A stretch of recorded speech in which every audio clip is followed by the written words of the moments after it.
Good morning, everybody. Northeast Pipe UK here. Got my Ben Wade Woodsman, and in it I've got some of the GLP's Sixpence.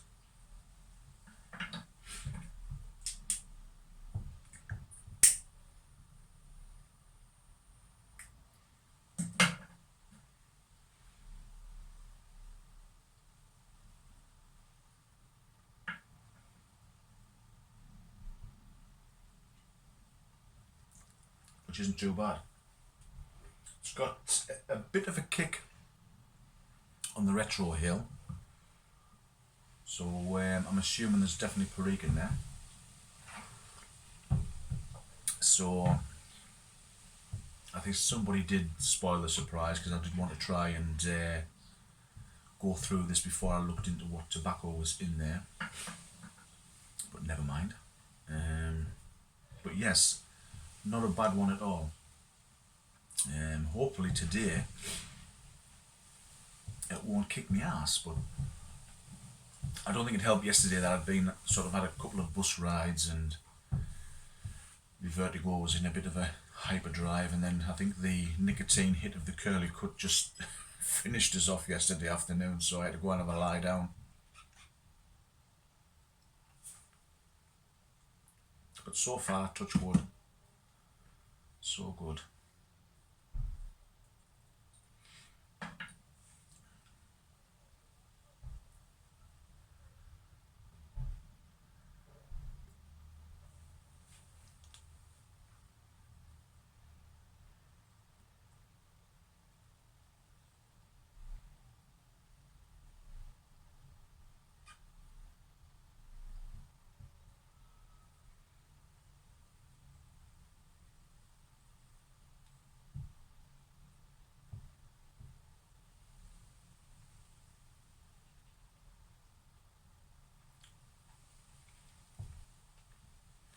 Yeah, bit of a tingle there.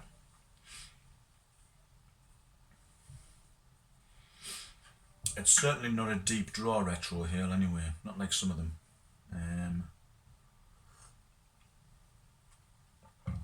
Got a bit of a coating in my mouth, but yeah, it's not bad.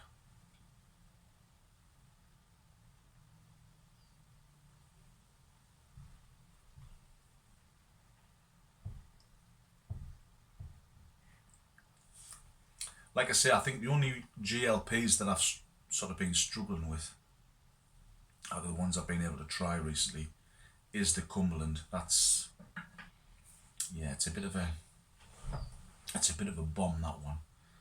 So if you like your tobacco pretty rich and strong, I'd give it a go.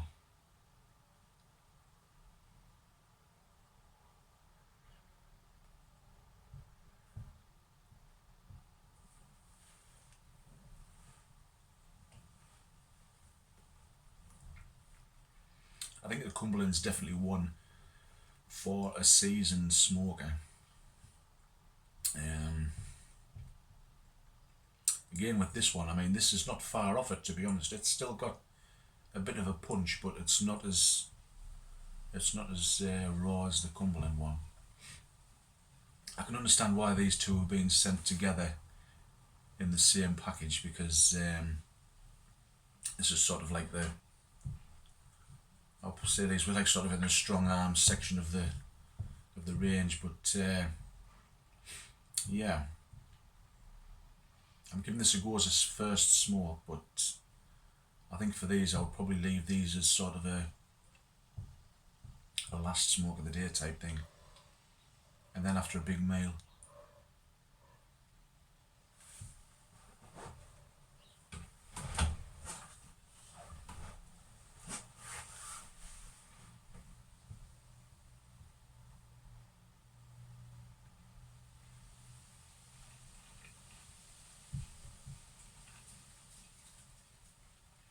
It certainly burns nice.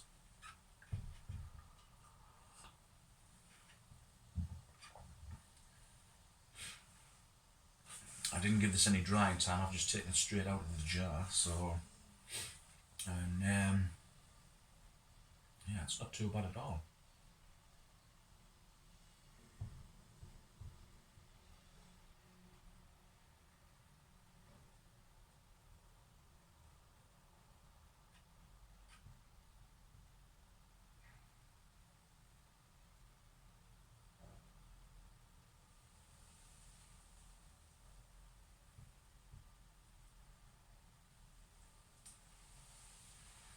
I would imagine if you sort of took your time with this, you'd probably get a really nice long smoke out of it.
When I did the live on Saturday,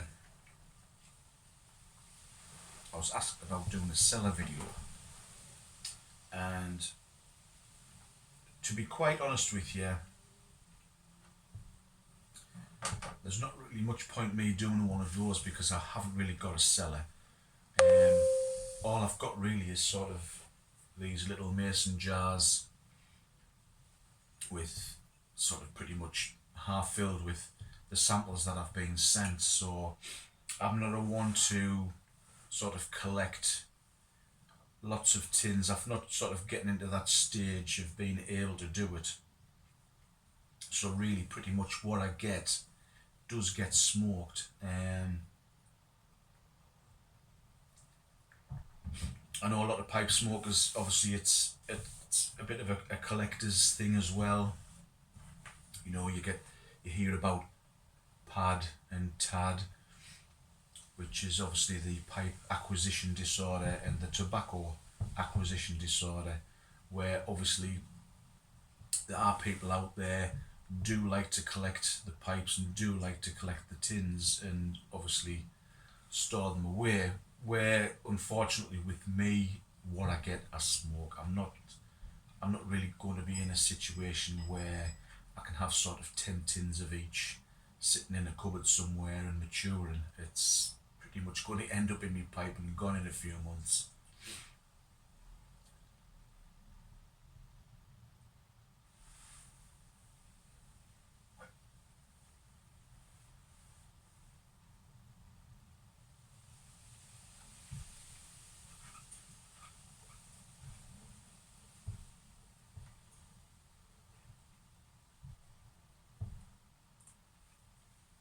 I think it's the same with me pipes,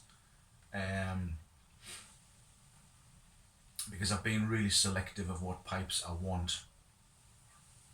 I think I've getting a good range, and to be quite honest with you, I do tend to grab the Woodsman because this is like a favourite shape of mine, and also it's just such a great smoker and not expensive. I think the pipe was about £38, and then obviously if you order from certain websites, if you spend £50 it's free shipping. So this pipe and a tin of tobacco, and you know, for just over £50 you can't go wrong. So I think I've been really careful with what pipes I've chosen, and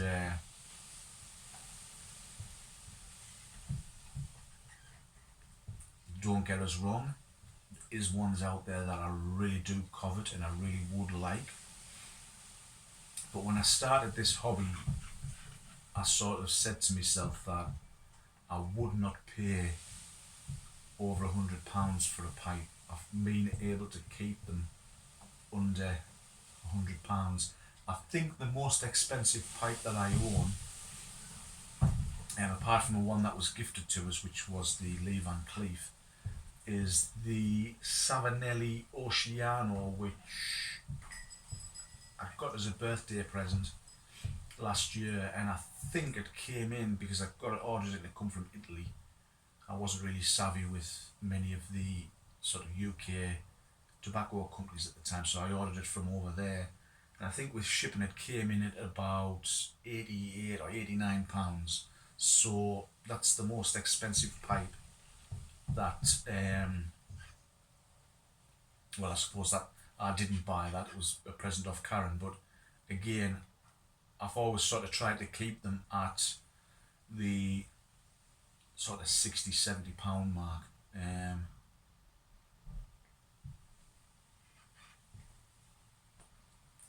Check your tobacconists, online tobacconists, regularly, because obviously they do have regular sales on. You know, they might have, you know, last in stock, and they'll just knock 20 quid off it to sort of get rid of it so they can make room for new stock.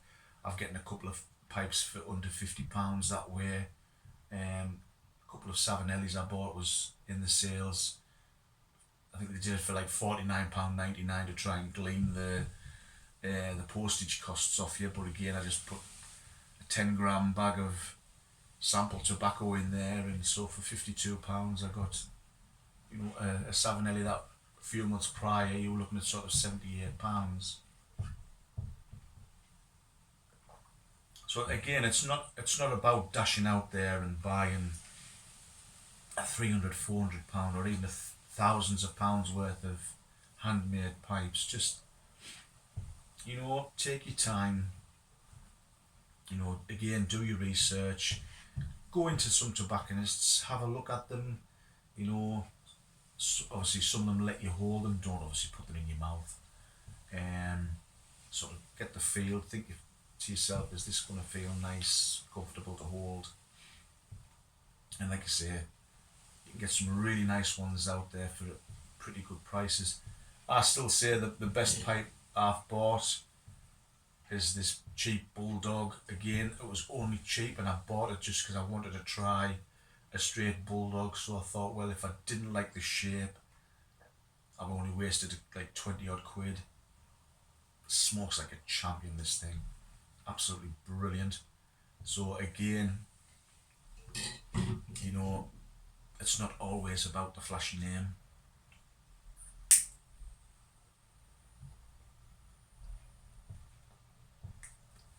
I know you're saying, but Mark, you like your Savinellis. Yeah, again, I do like the Savinellis, but I've been buying the Savinelli seconds, these little Grezzes. I mean, I can pick these up on Amazon UK. I can get one for about 43 quid. Again, it gets shipped over from Italy, so it's probably coming from the Savinelli manufacturers, and again, fantastic pipes. And they take on such a great colour as well. You cannot go wrong.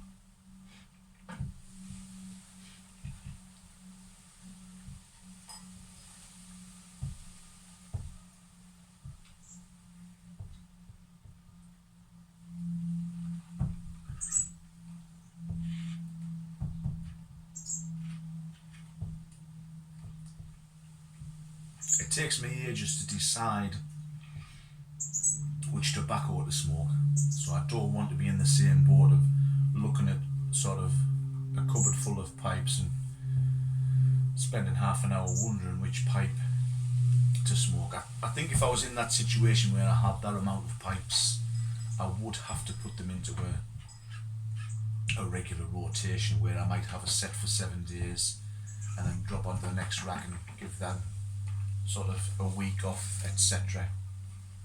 So, but I'm a bit of a creature of habit. I sort of like to have pipes for particular things, and again, the Savinelli to me is my Latakia pipe, the 320.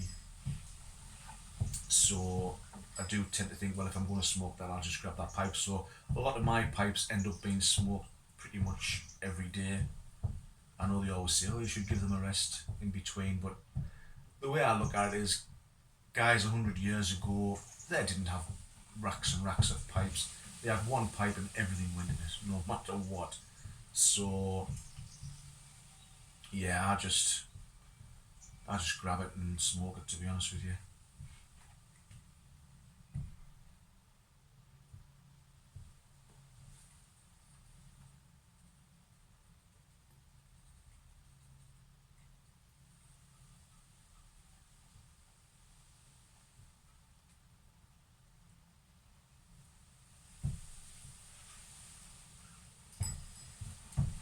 It would be nice to go with sort of Einstein's philosophy of the way he used to go on with his clothes, where he just basically had the same shirt, same trousers, same jacket, same shoes. You know, he had a wardrobe full, so he just literally got up, grabbed it, wore it. He didn't spend no time wondering what he should be wearing, you know, and it'd be nice to just sort of have 10 or 12 of exactly the same pipe and just not have to think about it. You just grab it off the rack, chuck your tobacco in and go for it. But unfortunately, it doesn't work like that. In a perfect world, yeah, but not in the piping. That would be interesting to see if Albert Einstein had numerous pipes but all exactly the same make and exactly the same shape, and what tobacco did he smoke. Because if he was pretty fussy about not wanting to waste time on what clothing he wore, did he just smoke one pipe and one tobacco and that was it? You know, he didn't want to sort of scratch his head and spend 10 or 15 minutes whether he was going to have a Latakia or a Virginia. Maybe want to research.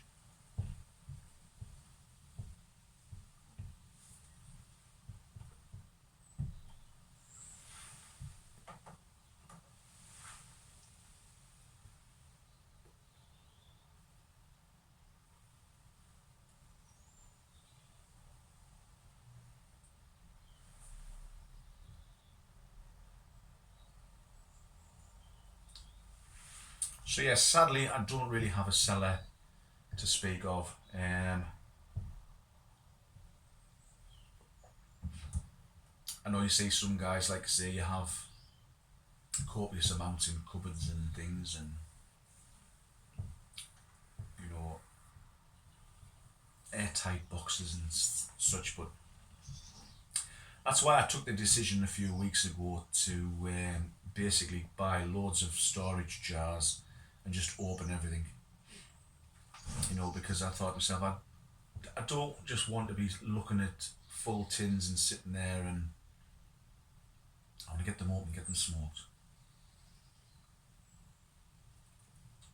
I think the other thing is as well is that I'm sort of getting into that where I do know what I really do enjoy and I really do love. So I do know now that those particular blends I probably would have one open in a jar, one tin in reserve, and then it'd probably be a case of if I opened that tin to refill the jar, then I would get a replacement for that tin.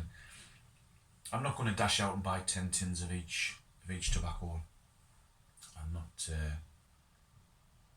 I'm not that way inclined.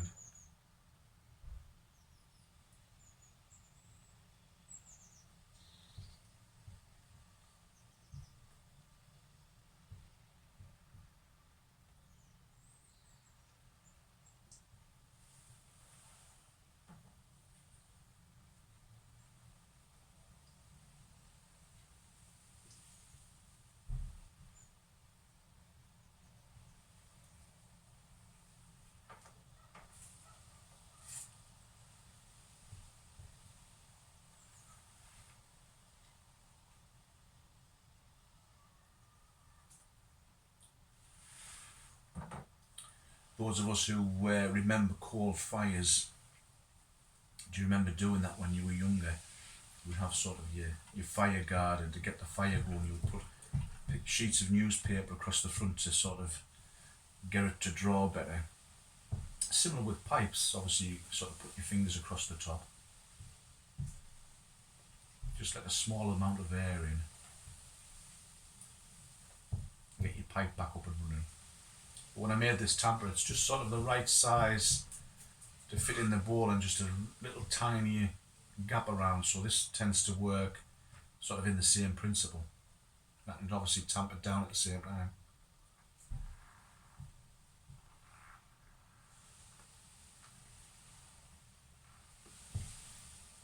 Get a bit of gurgle.